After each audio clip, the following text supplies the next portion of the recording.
Hi అండి, welcome to Deepika's kitchen అండి. ఈరోజు పన్నీర్ మష్రూమ్ కూర చేస్తానండి. దానికి కావాల్సిన ఇంగ్రీడియంట్స్ చెప్తున్నాను. ఇదిగోండి, మష్రూమ్ కట్ చేసి పక్కన పెట్టుకున్నాను. ముందు పేస్ట్ వేసుకుంటున్నానండి. పేస్ట్ వేయడానికి అల్లం, వెల్లుల్లి, కొంచెం జీడిపప్పు, కొంచెం మసాలా అండి. ఇవ్వండి, యాలక్కాయ, లవంగాలు, 2 ఎండుమిర్చి, టమాటాలండి. ఇక్కడికి ఇవన్నీ కలిపి పేస్ట్ చేసుకోవాలి మెత్తగా. ముందు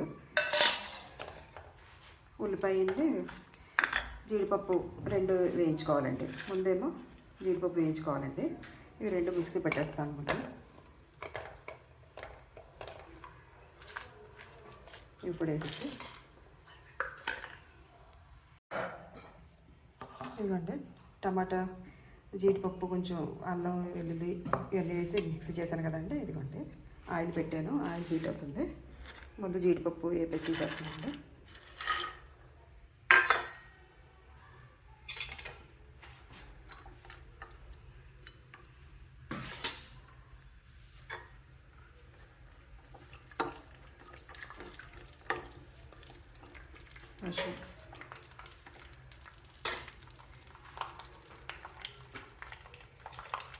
మష్రూమ్ ఆరోగ్యానికి చాలా మంచిది కదండి. ఇది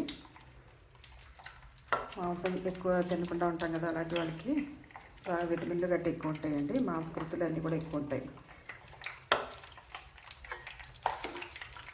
జీడిపప్పు కొంచెం బ్రౌన్ కలర్ వచ్చేదాకా వేసుకోవాలండి. కొంచెం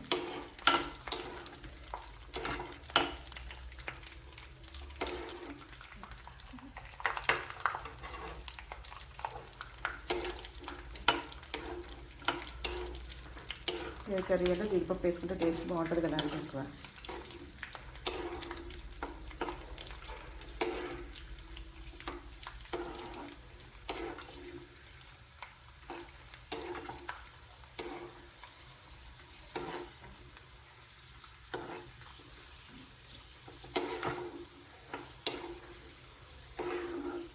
జీడిపప్పు వేగిపోయిందంటే తీసేస్తాను.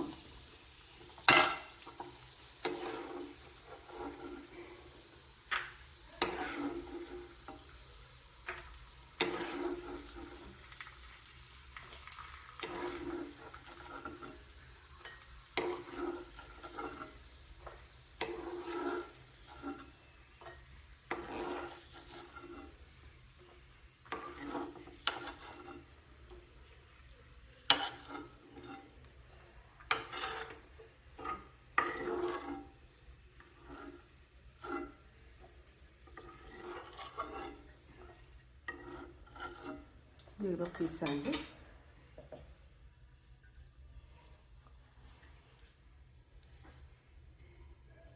కొంచెం నూనెలోకి జీలకర్ర కొంచెం చేతితోటి ఇలా అనేసి వేసుకుంటే మంచి స్మెల్ వస్తే బాగుంటుందండి. ఆనియన్స్ కట్ చేసి పెట్టాను కదా,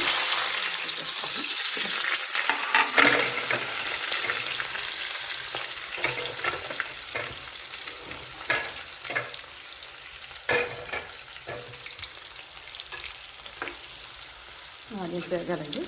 వేగిన తర్వాత మిక్సీ పట్టుకున్నాం కదండి పేస్ట్ని, టమాటా, జీడిపప్పు, అల్లం, యాలక్కాయ, లవంగాలు వేసిన పేస్ట్ అండి. ఇది 2 ఎండుమిర్చి వేసాను. ఈ పేస్ట్ ఇప్పుడు ఇందులోకి వేసుకోవాలండి. ఉల్లిపాయ బాగా వేగాలండి. కొంచెం బ్రౌన్ కలర్ వచ్చేదాకా వేపుకుంటే టేస్ట్గా బాగుంటుందండి. ఇదిగోండి, ఆనియన్ వేగిపోయింది. పేస్ట్ ఇందాక మిక్సీలో వేసాం కదండి, టమాటా, ఎండుమిర్చి, అల్లం, వెల్లుల్లి, యాలక్కాయ, లవంగాలు పేస్ట్ అండి. ఈ గ్రేవీ కింద బాగుంటుందండి ఇలా వేసుకుంటే కూరలోను.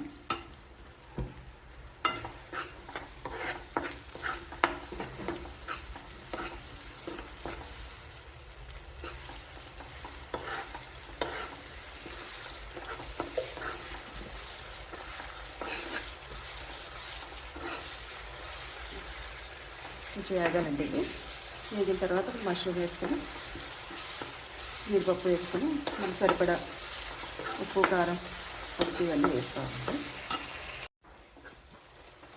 ఇదిగోండి, పేస్ట్ కూడా వేగిపోయింది ఇందులో. ఇప్పుడు మష్రూమ్స్ వేసేస్తున్నాను.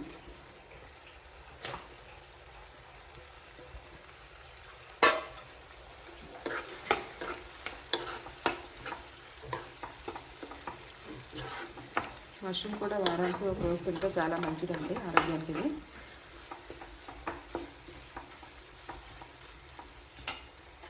జీడిపప్పు కూడా వేస్తాను.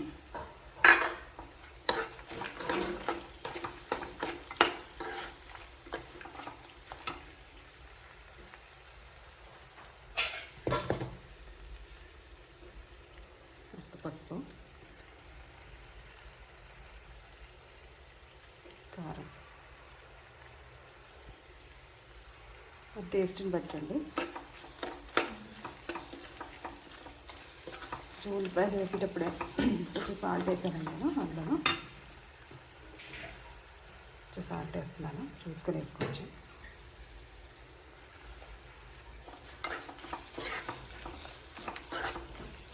మష్రూమ్ కర్రీ ఇలా చేసుకుంటే చాలా బాగుంటుందండి. ఇది రోటీలో కానీ రైస్లో కానీ దేంట్లో కన్నా చాలా బాగుంటుందండి. పిల్లలు కూడా ఇష్టంగా తింటారు. ఒక 5 మినిట్స్ ఇలా వదిలేసి తర్వాత అప్పుడు వాటర్ వేసుకోవాలండి.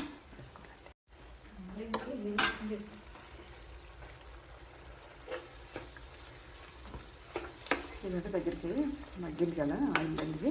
ఇప్పుడు వాటర్ వేస్తున్నాను.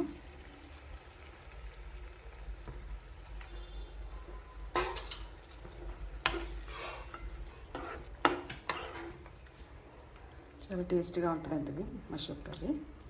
మష్రూమ్, జీడిపప్పు పిల్లలు కూడా ఇష్టంగా తింటారు. కొత్తిమీర వేస్తున్నాను, మూత పెట్టేస్తాను. ఒక 5 or 15 మినిట్స్లో అయిపోతుందండి.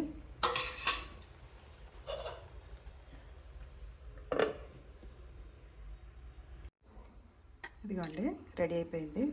ఎంతో టేస్టీగా ఉండే మష్రూమ్ జీడిపప్పు కర్రీ రెడీ అండి. మీరు కూడా ఒకసారి ఇలా ట్రై చేయండి. నచ్చితే లైక్ చేయండి, షేర్ చేయండి, సబ్స్క్రైబ్ చేయండి.